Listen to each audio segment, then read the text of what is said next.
네, 방금 전에 이제 우리가 카빙으로 해서 이제 플루그 파렌과 플루그 복연을 한번 해보셨어요. 그래서 기본적인 카빙 감각을 한번 익혀보셨는데, 마찬가지로 이제 카빙도 여러분들이 이제 패러렐 턴으로 접근을 하셔야 됩니다. 그러려면 이제 안쪽 발을, 자, 지금 같은 경우 이제 가벼운 A자로 만들었죠. 안쪽 발을 이제 바깥 발에 맞춰서 동절시키면서 이제 11자로 만들어주는, 턴 중간에 만들어주는 게 필요하게 됩니다. 보통 이제 뭐 테일 슬라이드나 탑 테일 슬라이드 같은 경우는 이제 슈템으로 만들어주겠죠. 슈템으로 해서 다리를, 그렇죠, 안쪽 발을 이렇게 자 모아주면서 들어서 갖다 모으면서, 그렇죠, 모으면서 이렇게 11자를 만드는 걸 많이 사용하는데요.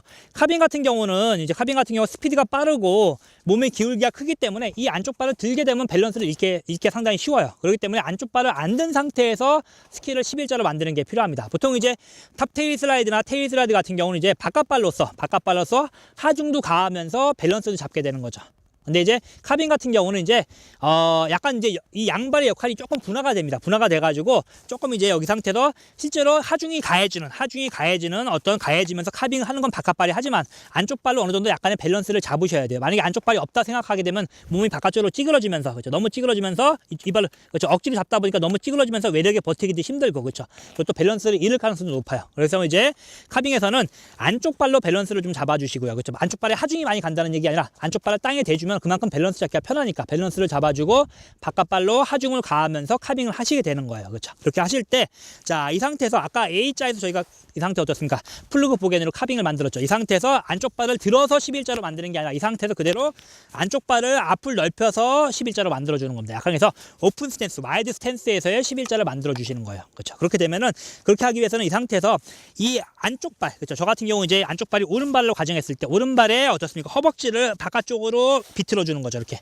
비틀어줘가지고 외반 바깥쪽으로 비틀어주면서 안쪽 스키의 탑을 살짝 열어준다는 느낌, 오프시켜준다는 느낌이 들면 어떻습니까? 결과적으로 또 11자가 되는 거죠. 그렇죠? 그래서 이 상태에서, 자, 몸을 기울인 상태에서 카빙 풀고 발현을 했고요. 저희가 이 상태에서 풀고 발현 했잖아요. 이 상태에서 이 안쪽 발에, 그렇죠, 허벅지와 무릎과 발목을 같이 비틀어서 외반을 시켜줘서 안쪽 발에 탑을 열어줘가지고 카빙을 만드십니다. 그러려면은 이 안쪽 발의 앞이 가벼워져야 돼요. 그렇죠. 그러려면은 이 바깥 발의 대각선 방향, 뒤꿈치 쪽에 하중이 잘 가야 됩니다. 그래서 이 바깥발의 뒤꿈치를 잘 버텨줘야지만 대각선 쪽에 있는 안쪽 발의 탑 쪽이 가벼워져요. 그래서 탑 쪽이 가볍게 해가지고, 그렇죠, 물론 이제 이 안쪽 발의 발목을 살짝 앞으로 들어주는 거죠. 이렇게 발목을 위로 제낀 상태에서 탑을 가볍게 만들어서 탑을 비틀어주는 게 중요합니다. 탑을 비틀면서 약간 엣지를, 그렇죠, 같이 넘겨준다는 느낌 들게, 그렇죠, 아웃 엣지로, 그렇죠, 그런 느낌 들게 해가지고 이제 하는 건데, 지금 이제 여기 슬로프가 상당히 좀 좁아요. 좌우가 폭이 좁기 때문에 이제 조금 폭이 좁기 때문에 좀 이렇게 뭐랄까 조작을 하는 게 여유가 좀 없습니다. 그래서 약간 좀 급하게 조작을 해야 되는 거는 참고해서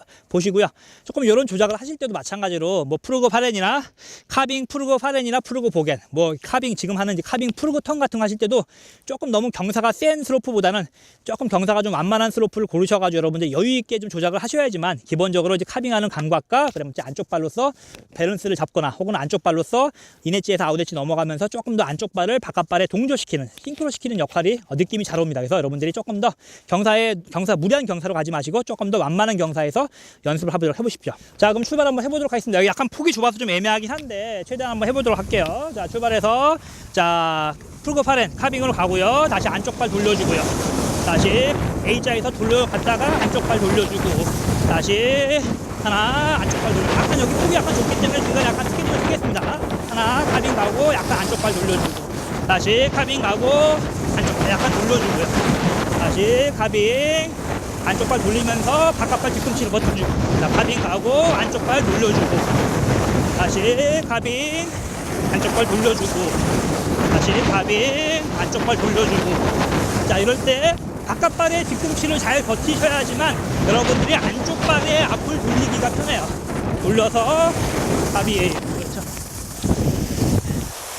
자, 그래서 이제 보면은 여러분들이 지금 약간 경사가 심해가지고 워낙 스탠스가 넓어진 상태, 그러니까 약간 스키가 고도차가 많이 생기다 보니까 A자 11자가 구분이 좀 안 되는데요. 조금 더 완산을 해서 한번 해보시면은 여러분들이 확실하게 A자에서 턴 중반에 슈템턴처럼 이 안쪽 발의 앞이 벌어지면서, 넓어지면서 좀 더 11자로 가는 감각을 잘 익힐 수 있습니다. 자, 그러면 이제 카빙으로 해서 패러렐 턴으로 접근해 보도록 하겠습니다. 자, 이동할게요.